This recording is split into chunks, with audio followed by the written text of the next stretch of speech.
अस्सलाम वालेकुम।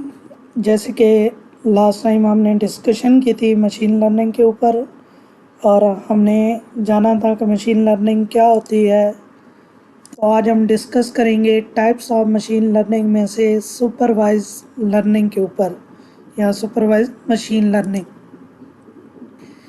Supervise machine learning base करती है सुपरविज़न पे, यानी हमने अपनी मशीन को पहले इस काबिल बनाना है कि वो इतनी ट्रेंड हो सके, वो इतने सुपरवाइज हो सके कि वो आने वाली इनपुट को, बाद में आने वाली इनपुट को प्रिडिक्ट कर सके। मेरी इस बात कहने का मतलब ये है कि हम अपनी मशीन को लेबल डेटा देंगे। लेबल डेटा का मतलब है कि हम ऐसी इनपुट देंगे जिसके करस्पॉन्डिंग आउटपुट भी होगी, यानी हम इनपुट के साथ साथ उसके करस्पॉन्डिंग जो उसकी आउटपुट है वो भी उसको देंगे ताकि हमारी मशीन जो है वो ख़ुद को ट्रेन कर सके। और जब हमारी मशीन ट्रेंड हो जाएगी तो फिर हम उसको कोई एक और इनपुट देंगे और फिर उससे रिज़ल्ट प्रोड्यूस करवाएंगे कि वो रिज़ल्ट प्रोड्यूस कर पाती है या नहीं। उम्मीद करता हूँ यहाँ तक जो मैंने आपको बताया है आप समझ चुके होंगे सुपरवाइज लर्निंग को। लेकिन हम एक और एग्जांपल लेते हैं, जैसे कि नेक्स्ट स्लाइड पे मेंशन भी है। इस एग्जांपल को ले लें, या तो लास्ट टाइम जैसे मैंने एक एग्जांपल आपको दी थी कि क्लास के अंदर मौजूद बच्चे को कुछ ऑब्जेक्ट्स दिखाए जाते हैं और उस ऑब्जेक्ट के साथ में बता दिया जाता है कि ये ऑब्जेक्ट फ़लाँ चीज़ का है, ये फ़लाँ एनिमल का है, ये फ़लाँ फ्रूट का है, ये फ़लाँ व्हीकल्स का है। तो उसको इनपुट दी जाती है और साथ में आउटपुट भी दी जाती है ताकि उस बच्चे को ट्रेन किया जा सके। एग्ज़ाम्पल के तौर पर हमने बच्चे को बहुत सी व्हीकल्स की पिक्चर दिखाई थी, तो कल को मैं एक और व्हीकल्स की पिक्चर लेके आता हूँ, या आप सपोज़ करें मैंने उसको बाइक की पिक्चर नहीं दिखाई थी, मोटरसाइकिल की नहीं दिखाई थी, मैंने उसको कार की दिखाई, ट्रक की दिखाई, इसी तरह बाईसाइकिल की दिखाई, साइकिल की भी दिखा दी। तो आप देखें कि मैंने उसको बाइक की पिक्चर नहीं दिखाई। अब जब मैं उसको इनपुट करूँगा बाइक की पिक्चर, तो वो इस चीज़ को रिकग्नाइज़ कर लेगा कि ये जो पिक्चर दिखाई जा रही है ये दरअसल कोई एनिमल नहीं है, ये कोई फ्रूट नहीं है, ये व्हीकल की पिक्चर है। और साथ में वो ये भी प्रिडिक्ट कर देगा कि ये उसके मुताबिक बाईसाइकिल की कैटेगरीज़ में आती है। ठीक है, क्योंकि हमने उसको पहले ना तो बाइक दिखाया ना ही उसको उसकी आउटपुट बताई कि ये दरअसल बाइक है।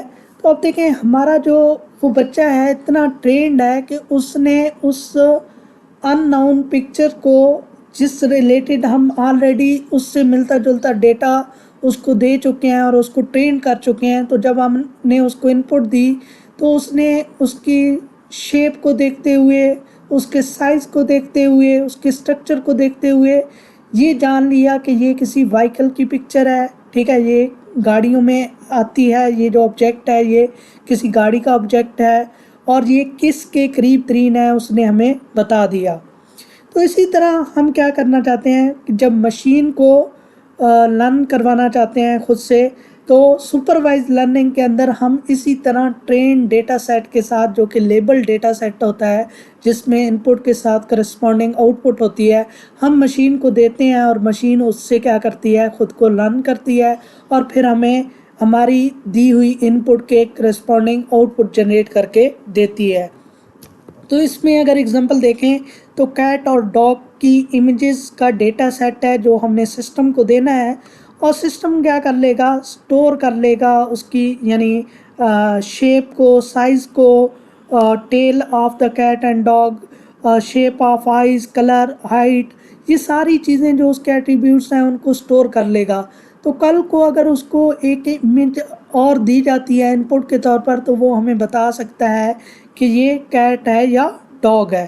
तो अब हम समझने की कोशिश करते हैं कि सुपरवाइज लर्निंग बेसिकली डेफिनेशन से इसको समझने की कोशिश करते हैं कि क्या है। It is based on supervision. It means in the supervised learning technique we train the machine using the labeled data set. Labeled data set को मैं ऑलरेडी एक्सप्लेन कर चुका हूँ, जिसके अंदर हम इनपुट के साथ करस्पॉन्डिंग आउटपुट देते हैं ताकि हमारा सिस्टम ट्रेंड हो सके। And based on the training the machine predict the output, यानी हम मशीन को लेबल डेटा सेट देंगे जिसके बिहाफ पे मशीन ट्रेंड होगी और फिर प्रिडिक्ट कर पाएगी आउटपुट को। सेम ये चीज़ यहाँ भी एक्सप्लेन हो रही है। The label data specify that some of the inputs are already map to the output. We can say first we train the machine with the input and corresponding output, and then we ask the machine to predict the output using the test data set. पहले हमने label data set यानी input और उसके corresponding output से अपनी machine को train किया, फिर उस मशीन को एक टेस्ट डेटा सेट दिया कि अब रिज़ल्ट प्रोड्यूस करो कि हमारी मशीन ट्रेन किस हद तक हुई है हम जान सकते हैं। ठीक है, तो इसके बाद अगर सुपरवाइज मशीन लर्निंग की रियल वर्ल्ड एप्लीकेशन की बात की जाए तो रिस्क असेसमेंट है, फ्रॉड डिटेक्शन है, स्पैम फिल्टरिंग है। स्पैम फिल्टरिंग सभी आप लोग फेमिलियर होंगे, जैसे कि आपके ईमेल अकाउंट के अंदर भी स्पैम फिल्टरिंग होती है कि आपके पास जो ईमेल आती है, मैसेज आता है, तो उसको चेक किया जाता है कि उसके अंदर ऐसा कंटेंट तो नहीं है जो स्पैम है। तो उस ईमेल को चेक करने के बाद स्पैम फोल्डर या इनबॉक्स फोल्डर के अंदर डाल दिया जाता है, यानी ये स्पैम ईमेल है या आपकी कोई रियल ईमेल है, आपका जो मैसेज है वो सही मैसेज है, तो उसको इनबॉक्स में डाल दिया जाता है, अदरवाइज़ उसको स्पैम फोल्डर के अंदर मूव कर दिया जाता है। तो इस तरह ये एप्लीकेशन क्या करती है, वर्क करती है। नेक्स्ट अगर categories of supervise machine learning की बात की जाए तो क्लासिफिकेशन और रिग्रेशन दो इसकी कैटेगरीज हैं। तो सबसे पहले हम डिस्कशन करेंगे क्लासिफिकेशन के ऊपर। क्लासिफिकेशन एल्गोरिदम यूज़ होते हैं डिस्क्रीट वैल्यू, यानी यहाँ पे डिस्क्रीट आउटपुट होती है, जैसे कि येस और नो, मेल और फीमेल, रेड और ब्लू, या जैसे कि 1 और 0। तो इस तरह इस सिचुएशन के अंदर हम एल्गोरिदम जो यूज़ करते हैं वो क्लासिफिकेशन एल्गोरिदम यूज़ करते हैं इन प्रॉब्लम्स के अंदर। यानी हम प्रिडिक्ट करते हैं कि जो कैटेगरीज है प्रेजेंट डेटा सेट के अंदर वो कौन सी है, उसको प्रिडिक्ट करने के लिए हम किस एल्गोरिदम को यूज़ करते हैं, क्लासिफिकेशन एल्गोरिदम को यूज़ करते हैं। अगर आप इसको रीड करें तो आप बहुत अच्छी तरह समझ सकते हैं। Classification algorithm are used to solve the classification problem in which the output variable is categorical. Output variable आपका कैटेगोरिकल होगा, यानी जैसे कि उसकी आउटपुट हो सकती है यस या नो हो, मेल और फीमेल, रेड और ब्लू, इस तरह की आपकी क्या होगी, आउटपुट होगी। The classification algorithm predict the categories present in the data set, जैसे कि मैंने आपको ऑलरेडी बताया है।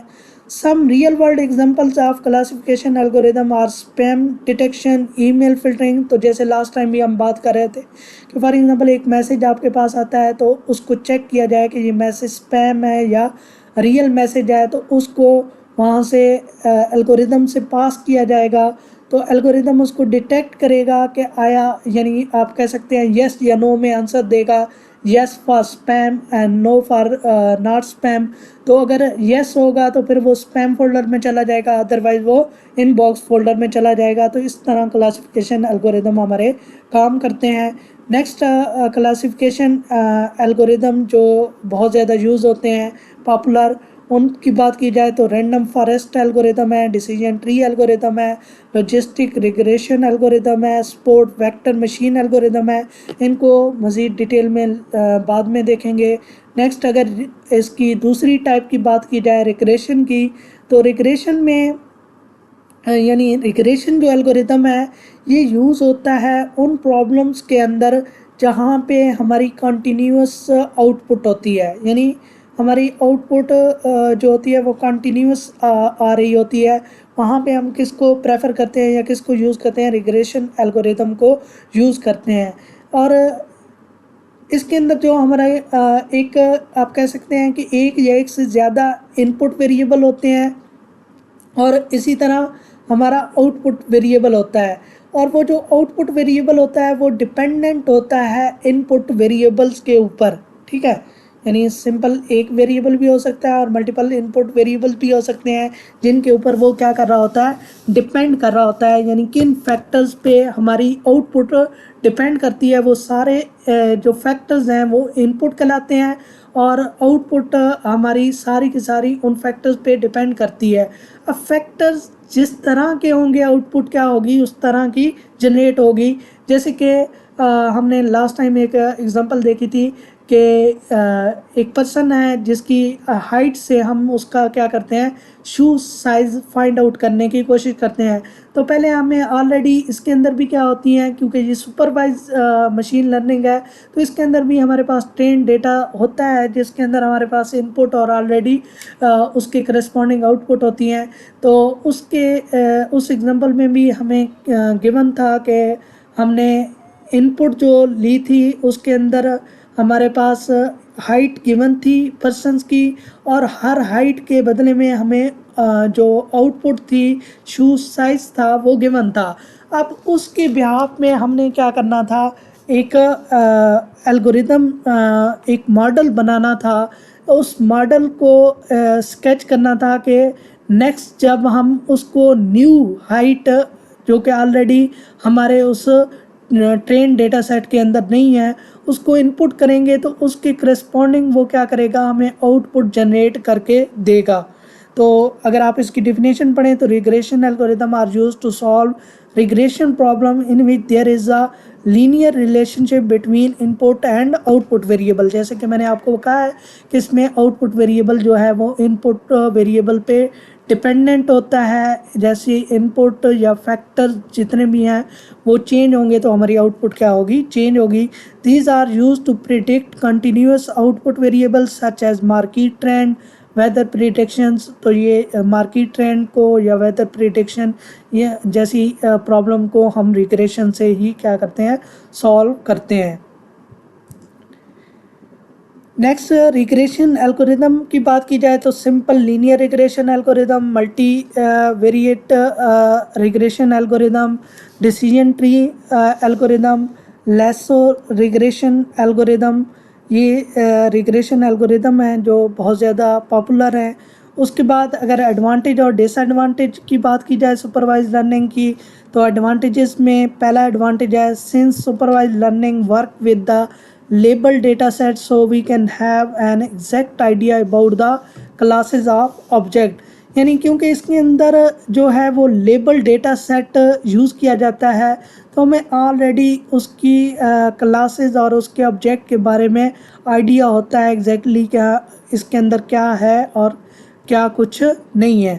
और these algorithm are helpful in predicting the output on the basis of prior experience. यानी ऑलरेडी जो हमारा एक्सपीरियंस है उसको यूज़ करते हुए हम आसानी से क्या कर सकते हैं, प्रिडिक्ट कर सकते हैं नई आने वाली इनपुट के लिए आउटपुट को। डिसएडवांटेज की बात की जाए तो ये किसी भी कम्प्लेक्स टास्क को सॉल्व करने के काबिल नहीं होता। इसी तरह अगर हमने जो है it may predict the wrong output if the test data is different. अगर हमने उसको कोई डिफरेंट इनपुट दे दी जो जिस रिलेटेड वो ऑलरेडी ट्रेन नहीं है तो ये हमें गलत ही रिज़ल्ट क्या कर देगा, प्रोड्यूस करेगा। इसी तरह it require lot of computational time train the algorithm.